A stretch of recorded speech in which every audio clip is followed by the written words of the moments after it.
आज के हम इस वीडियो को आगे बढ़ाते हुए एक्सरसाइज 12.8 में पहुंचे हैं, जिसमें भी हमें डिफरेंशियल इक्वेशन को ही सॉल्व करना है। तो जब हम डिफरेंशियल इक्वेशन को सॉल्व करने के लिए की बात कर रहे हैं तो हमें इस वाली एक्सरसाइज के अंदर क्या डिफरेंस पढ़ना है। देखो, अगर हमारा फंक्शन, हमारी इक्वेशन हमें इस फॉर्म में मिलती है dy/dx plus py is equals to q, एक इस फॉर्म में मिलती है या फिर एक इस फॉर्म में मिलती है dx/dy plus R X is equals to S. अगर हमें इस फॉर्म में मिलती है तो हमें क्या करना पड़ेगा, इंटीग्रल फैक्टर निकालना पड़ेगा। और इंटीग्रल फैक्टर निकालने का फॉर्मूला होता है ई की power integration P D x, यानी इधर से p की वैल्यू इधर से q की वैल्यू। फिर आपको क्या लिखना पड़ेगा कि y, ये फॉर्मूला है डिफरेंशियल इक्वेशन का सॉल्यूशन नहीं है ना। तो y integral factor integration factor q dx, ठीक है। और अगर इस फॉर्म में मिलती है तो आपको क्या करना पड़ेगा, पहले इंटीग्रल फैक्टर किससे निकालना पड़ेगा, ई की power integration R D Y. और इसको निकलने के बाद इधर से आपको क्या करना पड़ेगा, Y X integral factor S D Y. इस तरीके से आपको वो सॉल्यूशन करना पड़ेगा।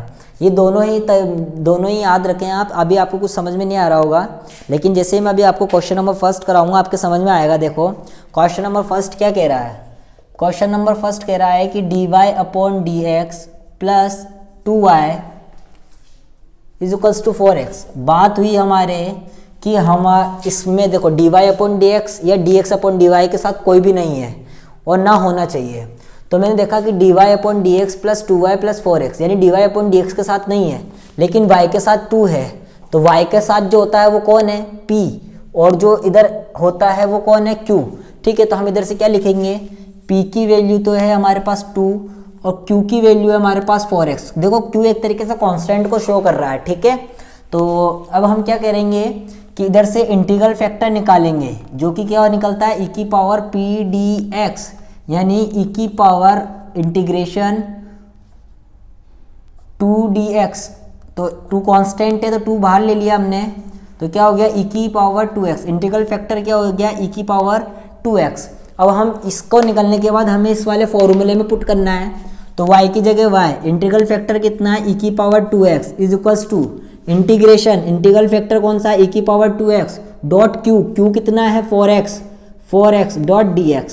अब देखो, ये आइलेट वाले फॉर्मूले से एक्सपोनेंशियल है और ये एल्जेब्रिक है, तो हम इसके अंदर इसको u और इसको v मान के सॉल्व करते हैं। तो इसको जब u मानते हैं तो हम क्या लिखेंगे, पहला u तो ऐसा का ऐसा ही, v का इंटीग्रेशन यानी e की पावर 2x का इंटीग्रेशन e की पावर 2x अपॉन 2 माइनस इसका तो डिफ्रेंशिएशन यानी कि 4 और इसका इंटीग्रेशन e की पावर 2x अपॉन 2 का फिर इंटीग्रेशन, ठीक है। तो ये 2 से 2 कट हुआ, ये 4 कट हुआ तो 2 e की पावर 2x, और ये चल ही रहा है साथ में y e की पावर 2x माइनस इसको कट करा तो 2, ये 2 कांस्टेंट बाहर आया। तो इधर क्या, इसका इंटीग्रेशन करेंगे तो e की power 2x upon 2 plus c1, ये 2 से 2 कट हुआ। दोनों में मैंने देखा कि e की पावर 2x कॉमन आ रहा है, तो मैंने क्या करा, e की पावर 2x कॉमन ले लिया। दोनों में नहीं, मैंने इसमें भी e की पावर 2x कॉमन ले लिया। तो अंदर क्या बच गया, 2x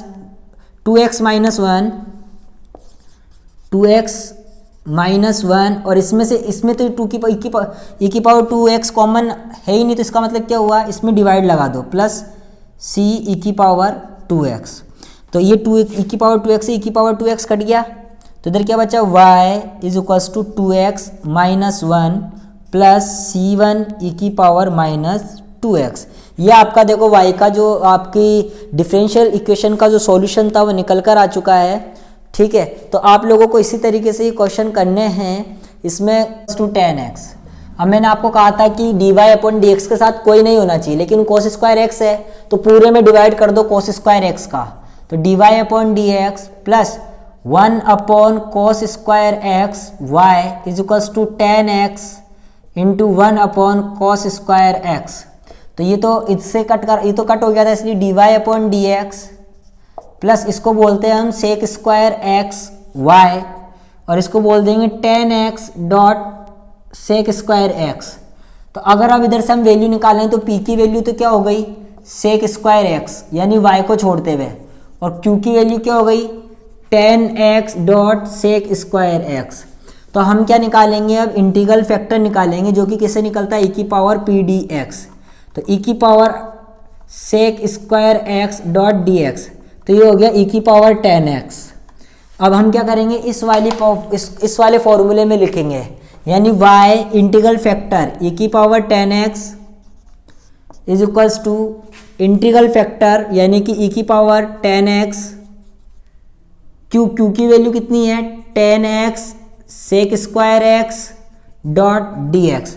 अब देखो इसका इंटीग्रेशन करना है आइलेट फॉर्मूले से भी बहुत ज़्यादा डिफिकल्ट हो रहा है, लेकिन मैंने देखा कि यार मैं 10x को t मान लेता हूँ। अगर जैसे मैं 10x को t मानता हूँ और इसका डिफ्रेंशिएट करता हूँ तो sec square X dot D X is equals to D T से रिप्लेस हो जाएगा, यानी किससे रिप्लेस हो जाएगा डी टी से। तो y e की power t is equals to integration e की power t dot D T. अब आइलेट वाला फॉर्मूला लगा दो, तो y e की power t is equals to पहला तो यूं का यूं ही दूसरे का समाकलन माइनस पहले का अवकलन दूसरे का समाकलन का फिर समाकलन, ठीक है। तो y is equals y e की power e t y e की पावर t और इसका समाकलन क्या हो गया e की पावर t। तो e की पावर t कॉमन लिया तो अंदर क्या बचा t माइनस वन प्लस सी वन।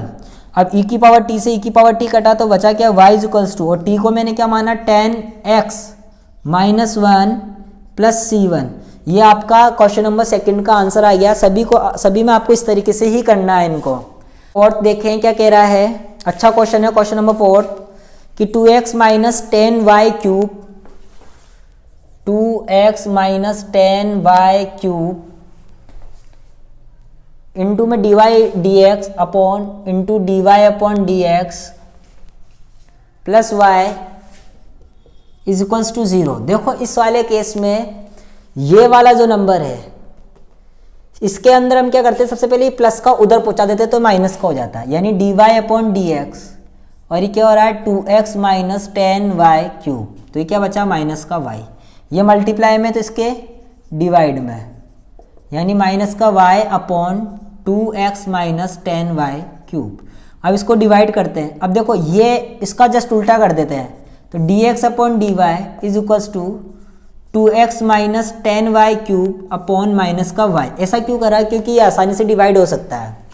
तो dx upon dy is equals to 2xy upon y minus का minus minus plus 10y square, ठीक है। यानी कि अब एक चीज़ देखो, ये माइनस के इधर आएगा तो प्लस का, यानी dx upon dy plus 2xy is equals to 10y square, ठीक है। अब एक तरीके से देखा जाए इसको इसके नीचे मान लेते हैं, तो dx अपॉन dy यानी कि ये वाली इक्वेशन लग रही है, तो इसके अंदर हम क्या बोल देंगे कि हमारे पास जो r की वैल्यू है वो तो है 2 अपॉन y, और जो s की वैल्यू है वो है 10y square.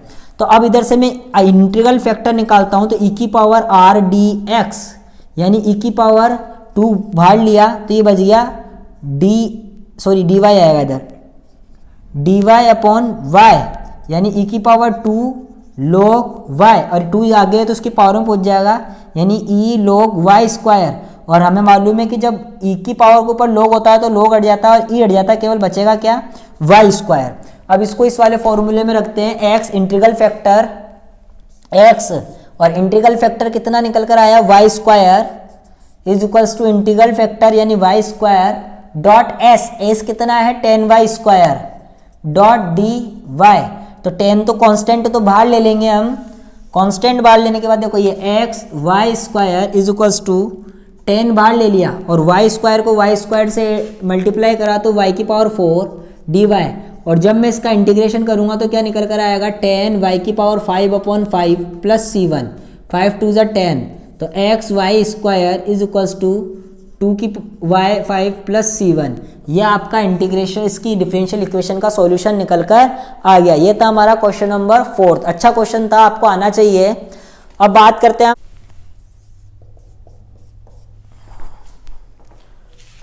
Sign inverse dy upon dx।